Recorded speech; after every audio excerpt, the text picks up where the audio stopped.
ආයුබෝවන් CapCut මේ නම දැන් හැමතැනම වගේ ඇහෙනව නේද? ඉතින් TikTok එකේ Reels වල හැම දකින්න අර සුපිරි වීඩියෝ තියෙන්නේ. අන්න ඒ වගේ එකක් අපි හිතනවටත් වඩා හරිම ලේසියෙන් හදාගන්න පුළුවන්. අද අපි බලමු ඒ කොහොමද කියලා.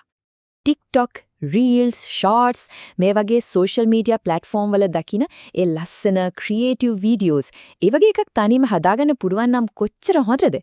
සමහර වෙලාවට හිතනවා ඇත්තත් ඒක නම් ලොකු වැඩක් අපිට බෑ කියලා. ඒත් ඇත්තට මේක හිතන තරම් අමාරු දෙයක් නෙවෙයි. ඇත්තම කතාව CapCut අනවද හදලම තියෙන්නේ මේ ගැන කිසිම දෙයක් දන්නේ නැති කෙනෙක්ට උනත් හරිම ලේසියෙන් වැඩේට බහින්න පුණුවන් විදිහට. ඒ නිසා පොඩ්ඩක්වත් හිතන්න එපා මේක අමාරුයි කියලා. හරි එහෙනම් අපි කෙලිම වැඩේට බහින්න කලින් මේ වීඩියෝ එක හදන්න අපිට ඕන කරන දේවල් ටික මුලින්ම ලෑස්ති කරගමු නේද? හරි. ප්‍රධාන වශයෙන්ම අපිට දේවල් දෙකයි ඕන වෙන්නේ. පළවෙනි දේ තමයි CapCut app එක. මේක ෆෝන් එකට හරි කම්පියුටර් එකට හරි නොමිලේම ඩවුන්ලෝඩ් කරගන්න පුරුවන්. ඒ නිසා ඒ ගැන වද වෙන්න දෙයක් නෑ. දෙවෙනියට ඇත්තටම අපි වීඩියෝ එකට දාන්න හිතාගෙන ඉන්න වීඩියෝ කැලි ටිකයි ෆොටෝ ටිකයි. අන්න ඒ ටික තමයි ඕන. ඊළඟට ටෙක්නිකල් දේවල් වලට අමතරව අපේ නිර්මාණයට පොඩි අදහසක් තියෙන්න ඕන. ඒ කියන්නේ හරි මම මේ හදන්නේ මොකක් ගන්නද කියලා පොඩි කන්සෙප්ට් එකක්. ඊට අමතරව ඒකට හරියන මියුසික් එකක් හරි සවුන්ඩ් ඉෆෙක්ට් එකක් හරි හොයාගත්තොත් වීඩියෝ එකට නිකන් නියම 50ක් එනවා. හරි දැන් අපි අවශ්‍ය හැමදේම ලෑස්ති කරගෙන ඉවරයි. දැන් තමයි නියම වැඩේ පටන් ගන්න වෙලාව.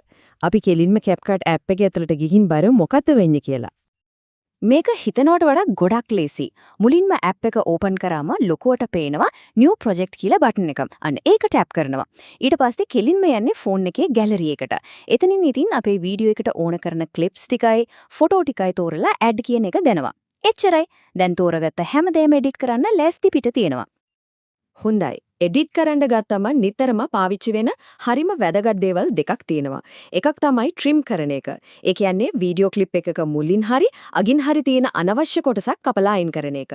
අනිත් එක ස්ප්ලිට් කරන එක. ඒ කියන්නේ ක්ලිප් එකක් මැදින් කඩලා කොටස් දෙකකට වෙන් කරන එක. මේ දෙකේ වෙනස හරියට අල්ලගත්තා කියන්නේ වැඩෙන් භාගයක්ම ඉවරයි වගේ තමයි. හරි. අපි දැන් මූලික එඩිටිං ටික දන්නවා. දැන් තමයි අසල වැඩේ තියෙන්නේ. ඒ කියන්නේ අපේ වීඩියෝ එකට කුඩි ගතියක් ජීවයක් එකතු කරලා ඒක අනිත් ඒවාට වඩා විශේෂ එකක් කරන්න යන්නේ. Transitions ඒ කියන්නේ මාරුවීම්. දැන් අපි වීඩියෝ ක්ලිප්ස් කීපයක් එකට සම්බන්ධ කරලානේ තියෙන්නේ. ඉතින් එක ක්ලිප් එකකින් අනිත් එකට මාරු වෙද්දී ඒක ලස්සනට ස්මූත් විදිහට වෙන්න දාන පොඩි ඉෆෙක්ට්ස් තමයි මේ.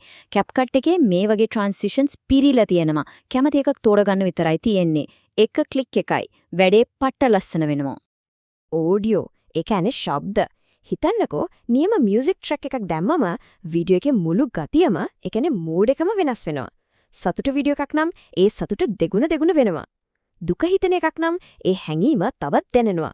හරියට නියම ෆිල්ම් එකක වගේ සවුන්ඩ් එකෙන් තමයි භාගයක්ම වැඩේ වෙන්නේ. ඊළඟට ටෙක්ස්ට් සහ ස්ටිකර්ස්.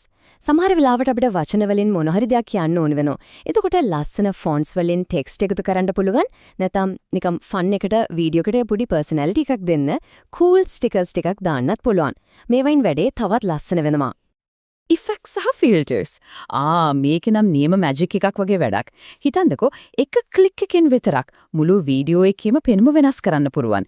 ඒ කියන්නේ ඒක පරණ ෆිල්ම් එකක් වගේ කරන්න නැත්නම් කාටුන් එකක් වගේ කරන්න එහෙමත් නැත්නම් සිනමැටික් ලුක් එකක් දෙන්න ඕනම දෙයක් කරන්න පුළුවන්. හරි. අපි දැන් වීඩියෝ එක හදලා ලස්සන කරලා හැමදේම ඉවරයි. දැන් තියෙන්නේ මේ මහන්සි වෙලා හදපු අපේ නිර්මාණය සේව් කරගන්න. මේ තමයි අන්තිම සහ වැදගත්ම පියවර. කරන්න තියෙන්නේ මෙච්චරයි. උඩ දකුණු පැත්තේ කෙළවරේ තියෙනවා එක්ස්පෝර්ට් කියලා බටන් එක. අනේ ඒක ඔබපු ගමන් වීඩියෝ එක ප්‍රොසෙස් වෙලා කෙලින්ම ෆෝන් එකේ ගැලරියට සේව් වෙනවා. ඊට පස්සේ ඉතින් ඕනම තැනක ෂෙයා කරන්න විතරයි තියෙන්නේ. හරි. දැන් CapCut වලින් වීඩියෝ එකක් හදාගන්න ඕන මූලිකම දේවල් ටික අපි දන්නවා. මේවලම ඔක්කොම දැන් අතේ. ඉතින් මේ දේවල් පාවිච්චි කරලා නිර්මාණය වෙන පළවෙනි මාස්ටර්පීස් එක මොකක් වෙයිද? අපි හිලම් වැඩේ පටන් ගමු.